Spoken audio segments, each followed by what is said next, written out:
It's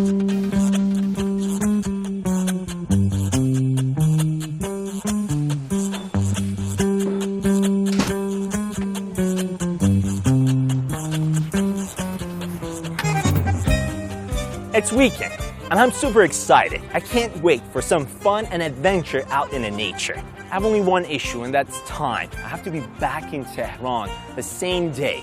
But I did my search, and I found out about this very cool place inside of this metropolitan city.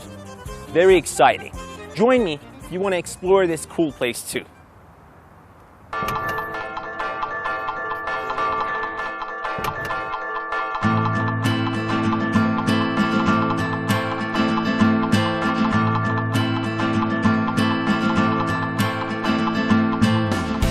The opportunity is found, everyone spends it for fun, so they can get the energy they need to continue living an urban life full of traffic and modernity.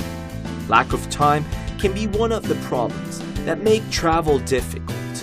In the northwest of Tehran, in the upper part of the Vardij district, there's a beautiful small village, which with its fresh, clean air and beautiful and spectacular nature welcomes the tourists who come here to regain energy.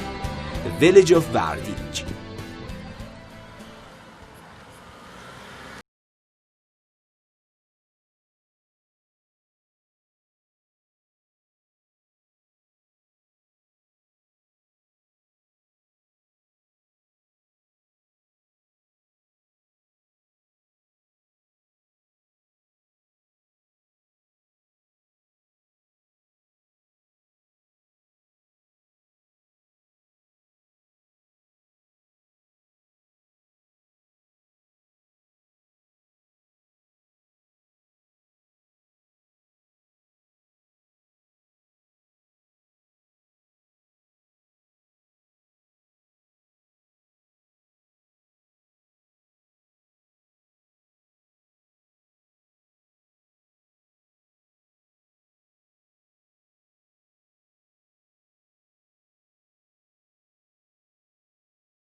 And according to local legends, these were ghosts turned into stones. But regardless of the fact that if these rumors, superstitions, legends, whatever you call them, are true or not, nature always has something attractive, something to surprise us and make us think. What was the story behind these rocks, behind the formation of these beautiful but sometimes weird-shaped rocks? واقعا کوه‌هاش هم حال هوای عجیبی داره. از هر طرفی که نگاه کنین یه تصویر یا یه صورت یا یه چهره می‌بینین و چیزی که خودم درک نمی‌کنم این که چرا واقعا انقدر کوه‌ها نرم و قوس‌های لطیفی دارن برخلاف جاهای دیگه.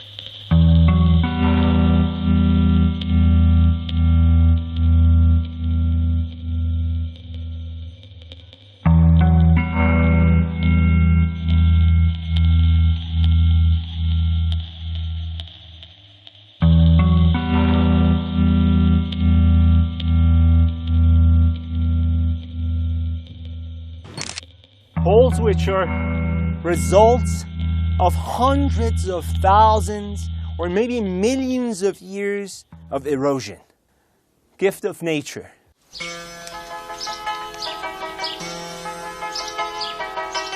Astonished by those unbeatable views, we enter the village of Vardij and walk through its alleys. Although Vardij is the largest village in northwest part of Tehran, in the cold season, 90% of its inhabitants move to this city to escape the extreme cold.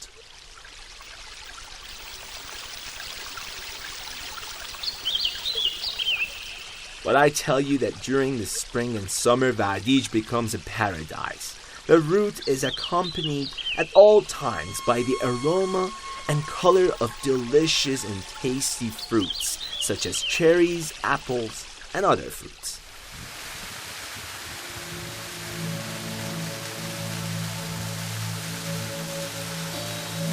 On my way to Waterfall, I found this trek, which passes through the orchards that belong to the locals of this village.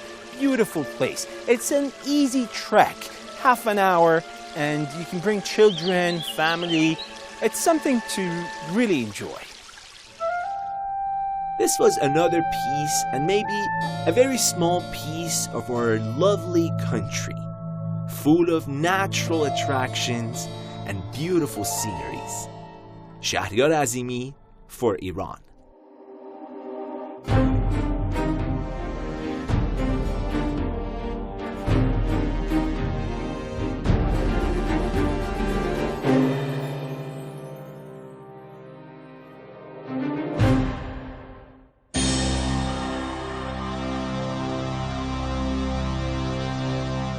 Immortality has always been the universal desire and wish of mankind, a hunger for eternity.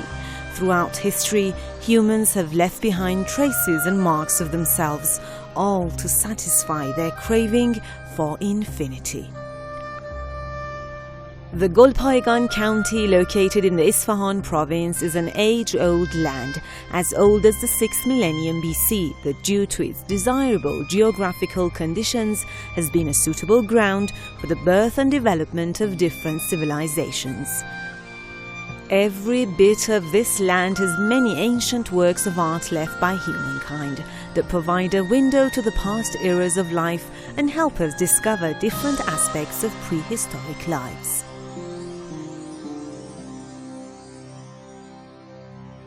As we hit the road to learn more about the past civilizations of this region, we come to the Kuchere village, about 12 kilometers away from the city of Golpayegan. On the rocky hills of this region up to the riverside, there's the wealth of age-old petroglyphs that tell us a lot about the people who lived here one day. The rock carvings display various animals native to the area, as well as various scripts that date back to millenniums. The Gharqab region, located in the Golpayegan city, is the most amazing place to see. It has a collection of beautiful stone carvings that date back to various centuries.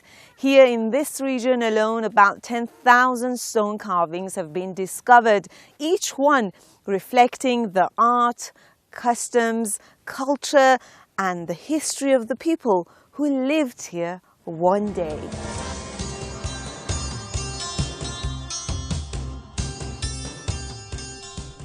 Petroglyphs are rock carvings made by pecking directly on the rock surface using a flint, bone and tools made from metal like a chisel and a hammerstone.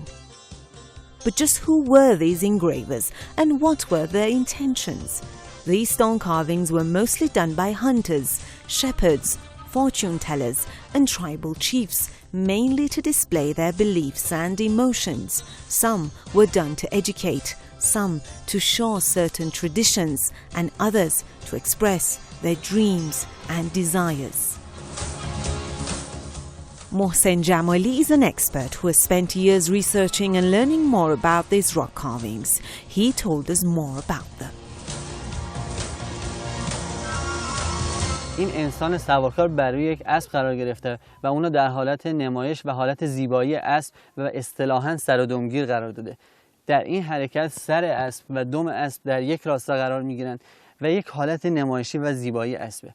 علاوه بر اون نقش شکار قوچه کوهی که گفتیم نمادی از برکت و تواضع و همچنین یک سری از نمادهای تکرار شونده. Take a look at this one, guys. We've got a hunting scene here. The hunter's over there, pointing with his bow and arrow at one of the deers. The other 3 deers are running away, and as you can see, there's a sense of exaggeration in the size of the deers, trying to emphasize the fact that the deers are probably very big, but the hunter is very strong and powerful. Interesting.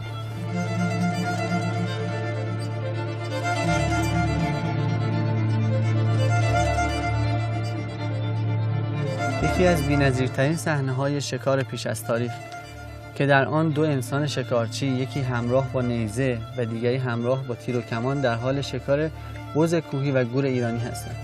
علاوه بر این در این بوم نقش 4 شتر دوکوهان رو می‌بینیم که در جای جای مختلف این بوم قرار گرفتن و در قسمت بالای بوم صحنه جدال کفتار و شتر دوکوهان رو می‌بینیم.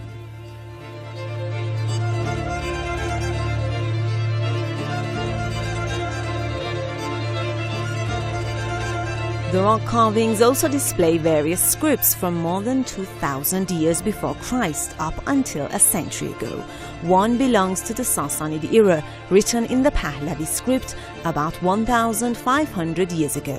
It reads like this: "Hold dear these 3 things: earth, water, fire."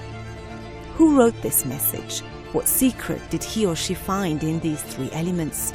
Perhaps these were sacred elements, or maybe they were the basic ingredients for making pottery, one of the first artworks made by mankind. There's a lot to decode. Some are sooner or later understood, but many will still be a mystery. Mystery within a mystery. Hodalesgi for Iran.